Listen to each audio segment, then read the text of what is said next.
Assalamualaikum warahmatullahi wabarakatuh. Waalaikumsalam warahmatullahi wabarakatuh.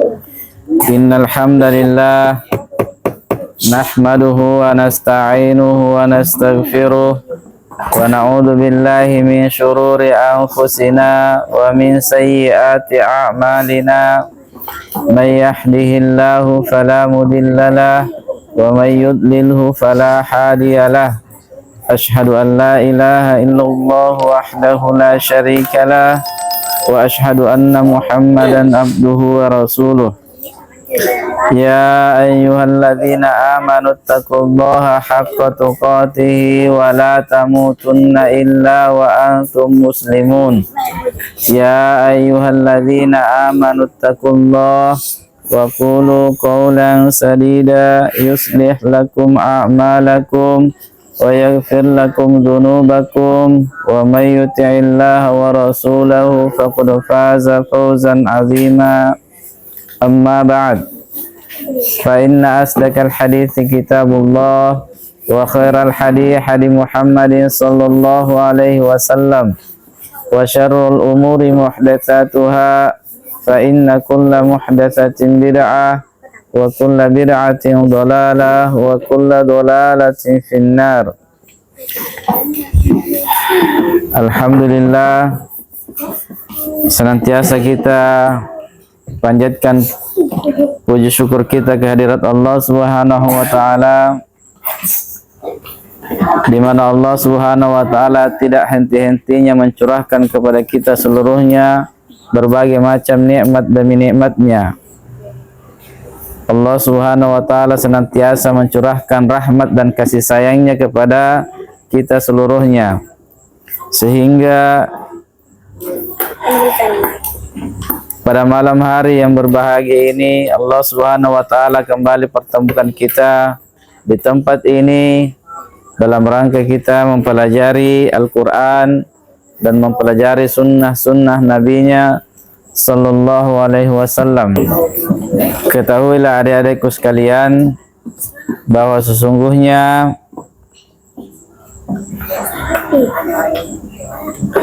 kita hidup di dunia ini cuma sekali, dan tidak ada di antara kita yang akan hidup di dunia ini dua kali. Maka kehidupan yang sekali ini jangan sampai kita sia-siakan. Jangan sampai kita menjadikan waktu kehidupan kita yang sekali ini itu menjadi sia-sia.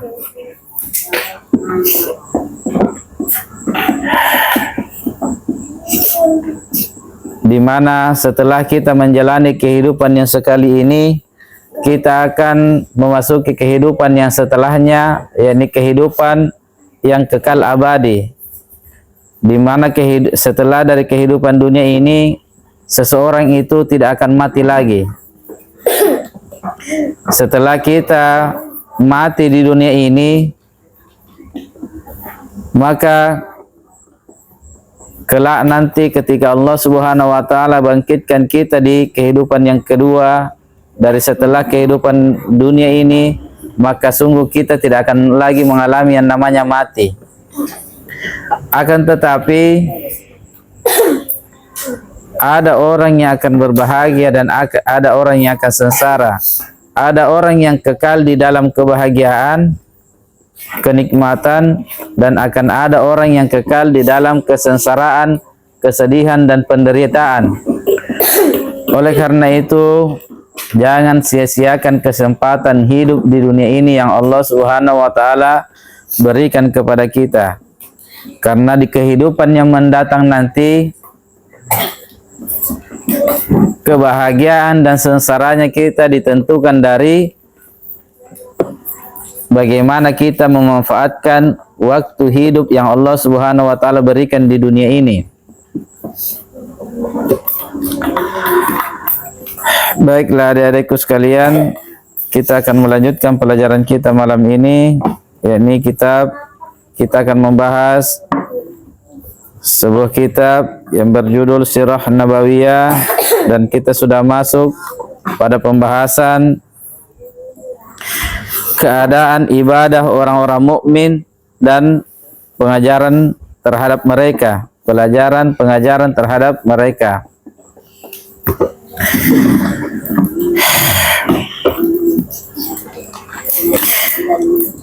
Ketika wahyu sudah mulai turun, dan turunnya itu terus menerus berturut-turut, setelah beberapa saat wahyu itu pernah terhenti, maka ketika wahyu itu kembali turun, disebutkan bahwa yang pertama kali turun setelah awal surah Al-Mudaththir adalah surah Al-Fatihah. Jadi setelah turunnya di surah yang kedua, karena yang pertama turun kepada Nabi Sallallahu Alaihi Wasallam adalah surah Al-Alaq, kemudian surah yang kedua adalah Al-Mudaththir, kemudian menyusul juga surah yang ketiga adalah surah Al-Fatihah. Dan surah Al-Fatihah inilah surah yang mengumpulkan antara pujian, doa, meliputi semua maksud-maksud penting dari Al-Quran dan Islam. Jadi Al-Fatihah ini dikenal juga dengan nama Ummul Kitab. Apa itu Ummul Kitab? Kalau ummu itu ibu. Kalau dibilang ibu manusia berarti dia yang paling, dia induknya. Jadi kalau dikatakan Ummul Kitab, dialah induknya kitab. Al-Fatihah ini semua surah-surah yang lain itu dari surah Al-Baqarah, Al-Imran sampai surah An-Nas itu semua adalah anak-anaknya. Induknya adalah Al-Fatihah. Dan surah Al-Fatihah ini memiliki keutamaan yang sangat besar. Dan surah Al-Fatihah ini dia juga melingkup seluruh surah-surah yang lain yang ada dalam Al-Quran. Sebagaimana pula yang pertama diperintahkan kepada Nabi Sallallahu Alaihi Wasallam dari sekian ibadah adalah solat. Jadi semua ibadah-ibadah yang lain, yang pertama yang diwajibkan kepada Nabi Sallallahu Alaihi Wasallam adalah ibadah solat. Sebelum diwajibkan ibadah puasa, ibadah zakat, ibadah haji, yang pertama kali diwajibkan ketika itu adalah ibadah solat. Ini sebelum Isra Mi'raj, sebelum Nabi Sallallahu Alaihi Wasallam naik ke langit 7 dan menerima kewajiban 5 kali solat dalam sehari semalam. Maka ketika itu Nabi Sallallahu Alaihi Wasallam hanya diwajibkan mengerjakan solat 2 rakaat dan 2 waktu, pada waktu pagi dan sore, petang hari, pada waktu pagi dan pada waktu sore hari. Jadi belum diwajibkan 5 waktu, karena ini masih awal-awal Islam, belum ada kewajiban lain. Baru kewajiban solat itu pun hanya dilaksanakan 2 kali saja, dan setiap melaksanakannya hanya 2 rakaat, yakni pada waktu pagi dan sore hari. Oleh karena itu turunlah malaikat Jibril untuk mengajari Nabi Sallallahu Alaihi Wasallam bagaimana tata cara berwudu yang benar dan bagaimana tata caranya solat. Karena sebelumnya Nabi Sallallahu Alaihi Wasallam belum mengetahui bagaimana caranya berwudu dan bagaimana caranya solat. Dari mana Nabi belajar? Nabi Sallallahu Alaihi Wasallam tidak pernah belajar sebelumnya berwudu dengan solat. Maka yang mengajari Nabi Sallallahu Alaihi Wasallam langsung adalah malaikat Jibril. Malaikat Jibril yang langsung turun, diutus oleh Allah Subhanahu wa taala untuk mengajarkan kepada Nabi Sallallahu Alaihi Wasallam bagaimana tata caranya berwudu, kemudian bagaimana tata cara pelaksanaan solat. Jadi berwudu dan solat itu langsung diajarkan oleh malaikat Jibril melalui perintah dari Allah Subhanahu wa taala. Jadi bukan Nabi sallallahu alaihi wasallam sendiri yang membuat-buat. Tata cara wudu dengan tata cara salat itu bukan buatan-buatan Nabi sallallahu alaihi wasallam, tetapi langsung pengajaran dari malaikat Jibril, perintah dari Allah Subhanahu wa taala. Maka jadilah taharah ini atau bersuci dengan sempurna sebagai sifat orang-orang mukmin. Sehingga ketika Nabi sallallahu alaihi wasallam setelah diajarkan oleh malaikat Jibril untuk bagaimana tata cara berwudu, maka jadilah amalan wudu ini merupakan amalan rutinitas orang-orang mukmin. Setiap wudu mereka batal, wudu lagi, biar mereka tidak mau melaksanakan sholat, kalau dia habis kentut mereka berwudu lagi.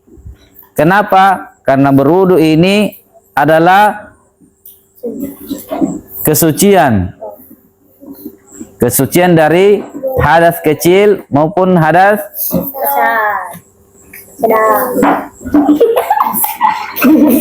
wudu adalah kesucian dari hadas kecil. Kalau kebersihan dari hadas besar itu dengan mandi wajib. Maka jadilah berwudu itu sebagai sifat orang-orang mukmin. Jadi disunnahkan juga berwudu ketika kita habis buang air kecil, buang air besar, walaupun kita tidak ingin melaksanakan sholat, misalnya belum masuk waktu zuhur, belum masuk waktu asar, kalau wudu kita batal, maka ini juga disunnahkan untuk mengerjakan wudu. Kemudian wudu juga merupakan syarat syahnya sholat. Tanpa wudu maka sholat tidak akan diterima. Jadi kalau kita mau Allah Subhanahu wa taala memberi kita pahala yang sempurna dalam sholat kita, maka sempurnakan terlebih dahulu bagaimana tata cara berwudu kita. Sempurnakan semua bagian-bagian wudu. Ini siku kalau tidak basah sampai di sini tidak sah wudunya. Tidak sah wudu, tidak diterima sholatnya. Demikian juga tumit-tumit di belakang. Tumit di belakang ini itu harus basah, karena biasa orang disiram-siram dari depan, di belakang tidak basah. Semuanya harus basah. Selah kaki di sela-sela, tangan di sela-sela. Biasanya saya melihat orang kalau berwudu itu cuman ini saja di depannya. Dia tidak memperhatikan di belakang. Kalau ini tidak basah, maka wudunya tidak sah. Tidak sah wudu, maka sholatnya tidak diterima. Jadi sia-sia semuanya. Oleh karena itu kesempurnaan, salah satu bentuk kesempurnaan sholat adalah sempurnanya wudu kita. Oleh karena itu sempurnakanlah tata cara berwudu kita supaya bisa sempurna pahala sholat yang kita kerjakan. Kemudian Al-Fatihah. Al-Fatihah ini adalah intinya sholat, di mana Al-Fatihah merupakan rukun dari sholat, bukan kewajiban sholat, tapi dia adalah rukun dari sholat. Tanpa Al-Fatihah maka tidak ada sholat.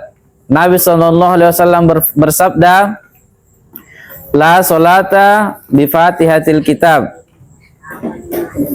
Tidak ada sholat bagi orang yang tidak membaca Al-Fatihah. Jadi kalau tidak membaca Al-Fatihah, walaupun makmum di belakang, kalau misalnya ada sholat yang tidak dijaharkan, sholat zuhur misalnya, namun makmum di belakang dia tidak membaca Al-Fatihah, maka sholatnya batal. Karena Al-Fatihah itu bukan kewajiban sholat, tapi dia adalah rukun. Yang namanya rukun itu kalau dia tidak ditunaikan, maka tidak akan jadi sesuatu itu. Jadi rukun sholat ini harus ditegakkan kalau kita mau mendapatkan pahala sholat, kalau mau diterima sholatnya. Dan rukunnya salah satunya adalah membaca surah Al-Fatihah. Kalau surah-surah yang lain Kalau misalnya rakaat pertama dan rakaat kedua kita tidak membaca surah-surah yang lain selain surah Al-Fatihah, misalnya setelah membaca surah Al-Fatihah kita langsung ruku, maka salatnya tetap sah.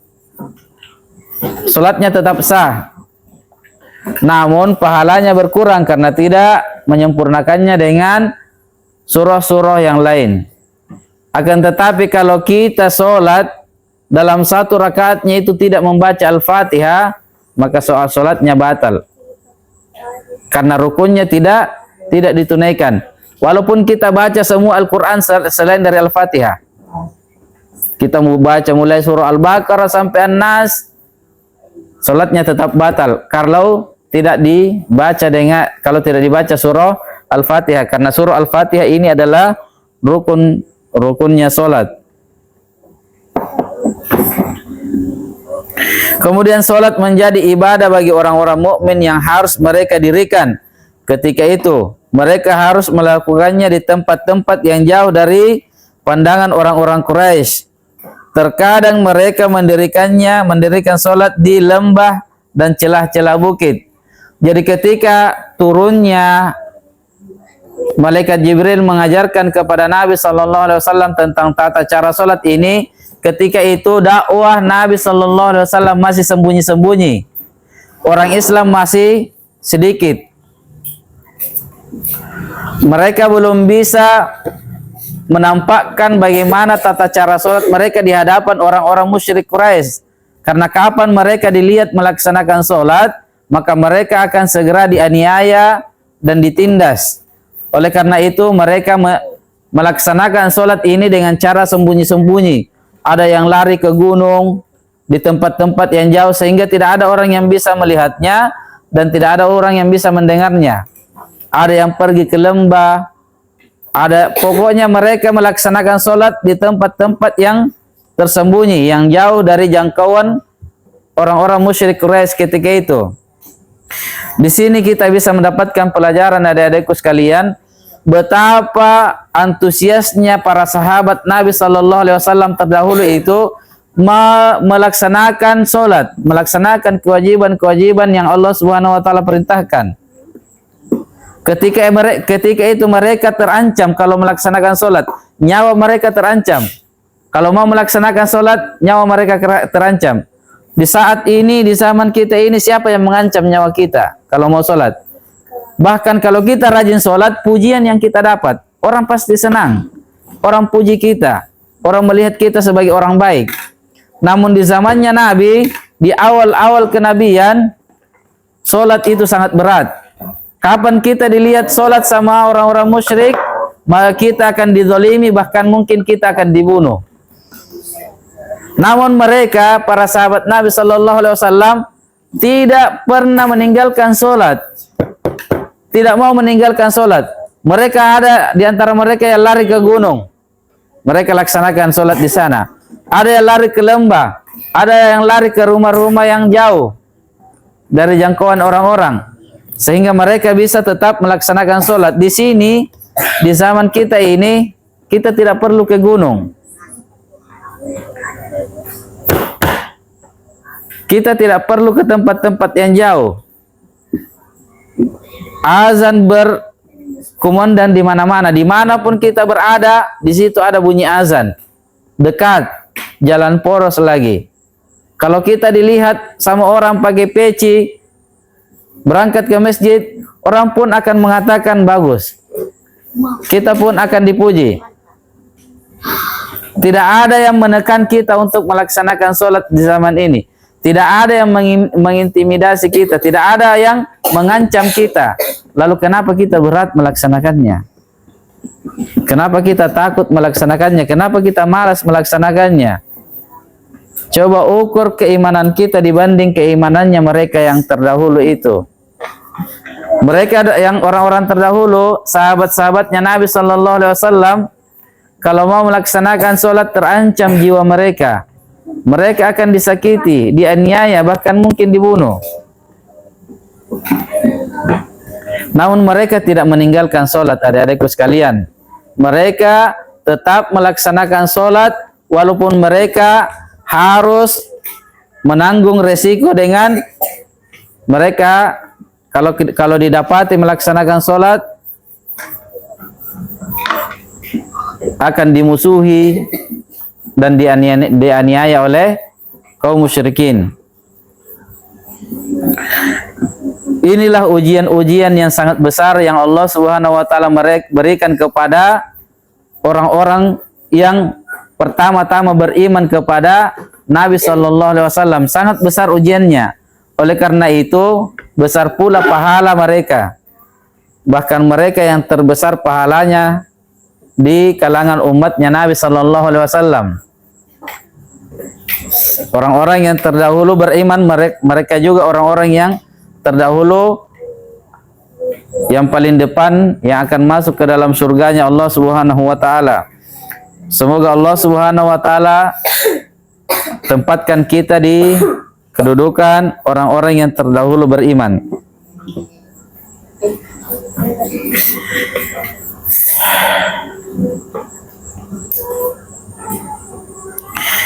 Pada awal-awal masa Islam belum dikenalkan kepada mereka berbagai jenis ibadah.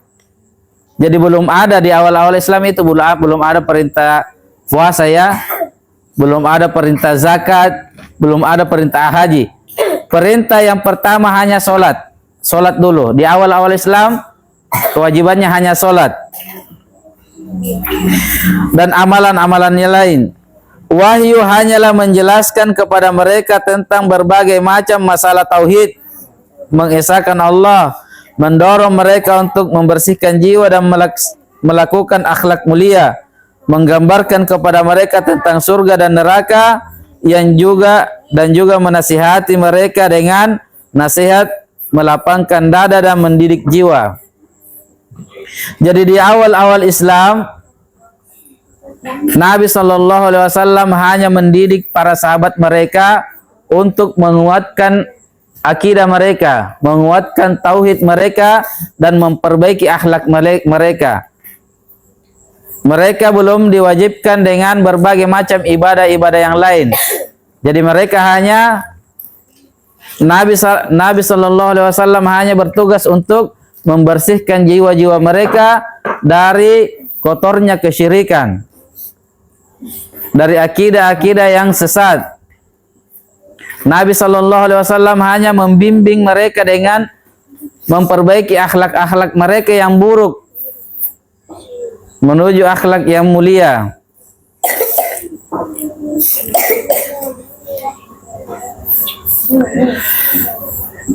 Kemudian mereka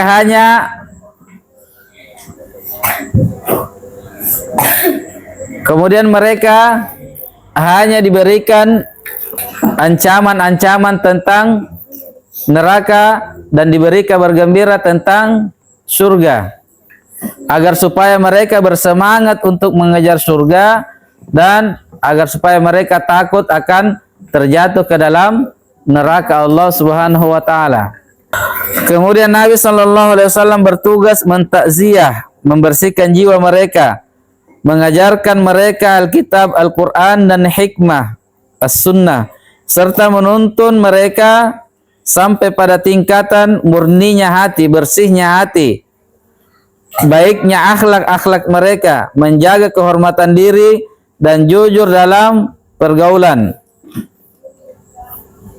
Pendek kata, Nabi sallallahu alaihi wasallam berusaha mengeluarkan mereka dari kegelapan menuju cahaya yang terang, menunjuki mereka kepada jalan yang lurus, mendidik mereka untuk berpegang teguh kepada agama dan tali hubungan dengan Allah Subhanahu wa taala, serta kokoh menjalankan perintah-perintahnya dan istiqomah di atasnya. Semua ini berjalan 3 tahun lamanya dan dakwah masih berbatas per individu, orang per orang. Nabi sallallahu alaihi wasallam belum mendakwahkan Islam secara terang-terangan. Dan Nabi sallallahu alaihi wasallam belum berdakwah di perkumpulan orang banyak.